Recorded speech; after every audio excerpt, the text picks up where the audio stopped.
बैठक के संबंध में आयोजित इस प्रेस कॉन्फ्रेंस में आप सबका स्वागत है। अरविंद इधर आ जाओ तुम।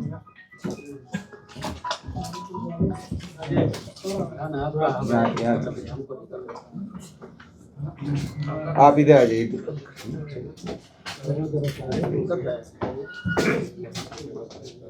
आज की बैठक में निम्न निर्णय लिए गए हैं। पहला, पर्यावरण, वन एवं जलवायु परिवर्तन विभाग का एजेंडा था वाल्मीकि व्याघ्र आरक्ष फाउंडेशन के लिए 15 करोड़ रुपए की राशि से कॉर्पस फंड के गठन की स्वीकृति के संबंध में।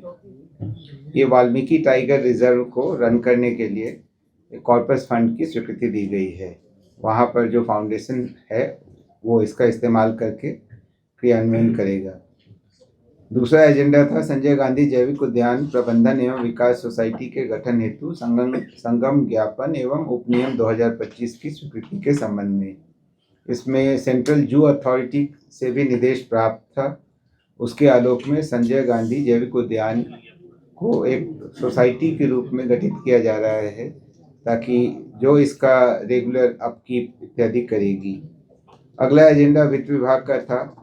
षष्ठम केंद्रीय वेतनमान में वेतन एवं पेंशन प्राप्त कर रहे राज्य सरकार के सरकारी सेवकों एवं पेंशन भोगियों, पारिवारिक पेंशन भोगियों को 1 जुलाई 2025 के प्रभाव से 252% के स्थान पर 257% महंगाई भत्ता राहत का भुगतान के संबंध में। सर, इसमें कितने कर्मियों को फायदा होगा? ये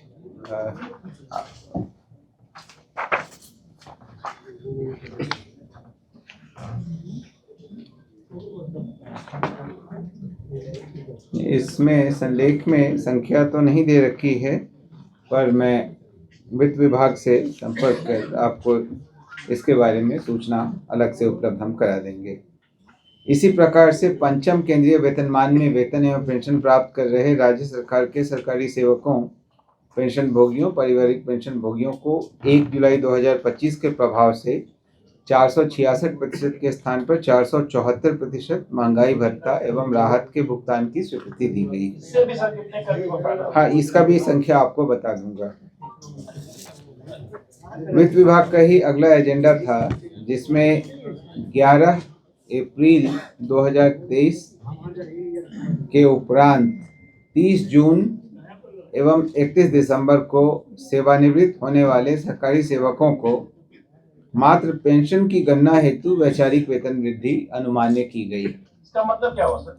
इसका मतलब ये हुआ कि जैसे मान लीजिए कि 1 जुलाई से वेतन वृद्धि मिलती और कोई 30 जून को रिटायर हो रहा हो तो उसको एक इंक्रीमेंट कम मिलेगा।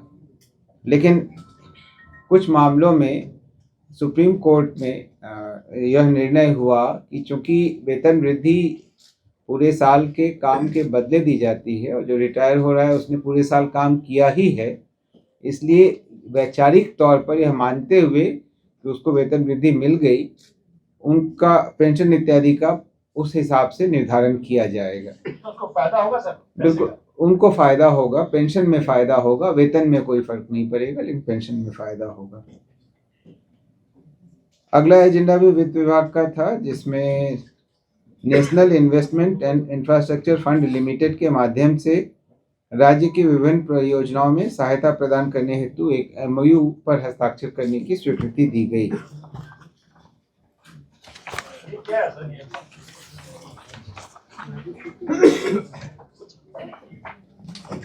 सवाल बाद में पूछ लीजिए।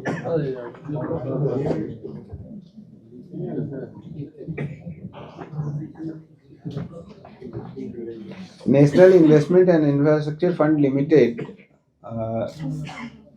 सेंट्रल गवर्नमेंट का PSU है जो अंतर्राष्ट्रीय और भारतीय निवेशकों के लिए इंफ्रास्ट्रक्चर निवेश फंड का प्रबंधन करती है।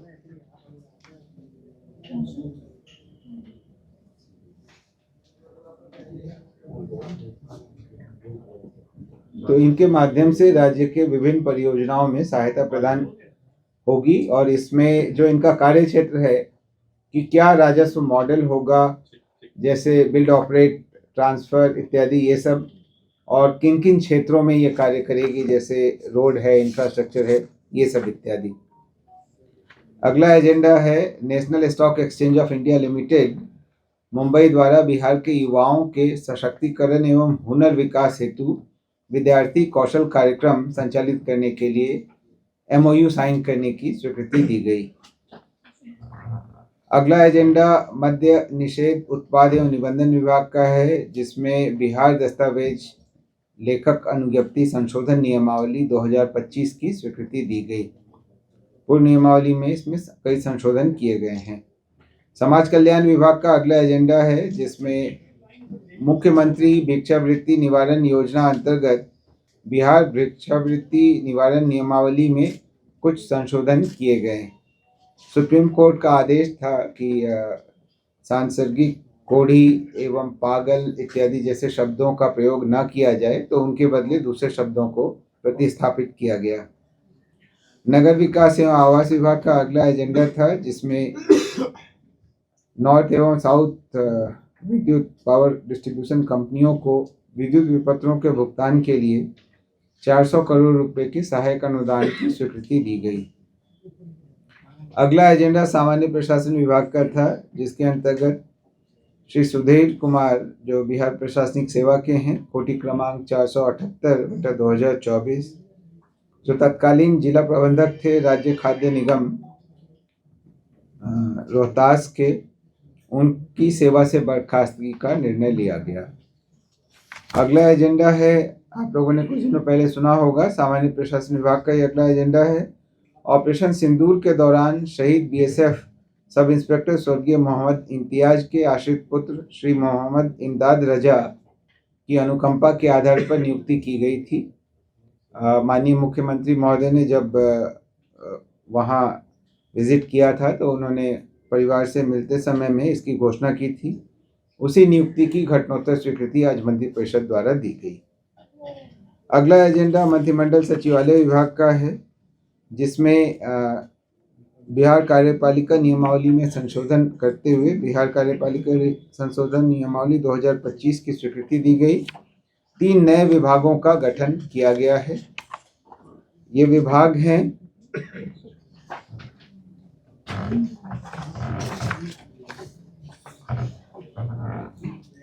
पहला है युवा रोजगार एवं कौशल विकास विभाग, दूसरा है उच्च शिक्षा विभाग, जिसमें शिक्षा से उच्च शिक्षा संबंधी कार्यों को अलग करते हुए, और तीसरा है सिविल विमानन विभाग। इन तीनों विभागों के अलग से गठन की स्वीकृति दी गई। अगला एजेंडा गृह विभाग का था। भारतीय नागरिक सुरक्षा संहिता के तहत बिहार इलेक्ट्रॉनिक आदेशिका जारी करना, तामील एवं निष्पादन नियमावली 2025 की स्वीकृति दी गई। यह ई-समन नियमावली है। 3 नए आपराधिक कानून के लागू होने के बाद डिजिटल माध्यम से सारी कार्रवाई हो रही है। ICJS के तहत 4 नियमावलियां बनानी आवश्यक थी। बिहार में अब चारों नियमावलियों की स्वीकृति मंत्रिपरिषद से प्राप्त हो गई है। एक हाईकोर्ट ने जारी किया है और 3 गृह विभाग द्वारा निर्गत किए गए हैं। पहला आज, जिसमें आज 2 स्वीकृत हुए, पहला ये था और दूसरा था अगले एजेंडा पर